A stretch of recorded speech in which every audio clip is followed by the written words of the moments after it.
राष्ट्रवादीचे आमदार संग्राम जगताप आणि अजितदादा पवार यांच्यामध्ये चांगला स्वाद पेटलाय. काय वाद आहे जाणून घेऊया. सॉर्टेड बाय लक्ष्मीकांतमध्ये आपल्या सर्वांचं पुन्हा एकदा स्वागत आहे. विधानसभा निवडणुकीनंतर हिंदुत्वाच्या मुद्द्यावरून आक्रमक भूमिका घेत वादग्रस्त वक्तव्य केल्याने अहिल्यानगरमधील राष्ट्रवादीचे आमदार संग्राम जगताप हे चांगलेच चर्चेत आहेत. आमदार जगताप यांच्याकडून वारंवार होणाऱ्या आक्षेपार्ह वक्तव्यांच्या पार्श्वभूमीवर राष्ट्रवादीचे अध्यक्ष आणि राज्याचे उपमुख्यमंत्री अजित पवार यांनी नाराजी व्यक्त करत पक्षाकडून त्यांना नोटीस पाठवली जाणार असल्याचं सांगितलंय.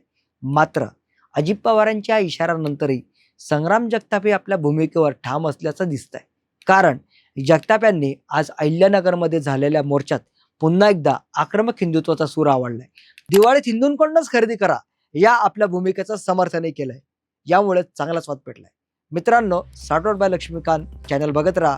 भेटूया पुन्हा एकदा. Stay tuned for more updates.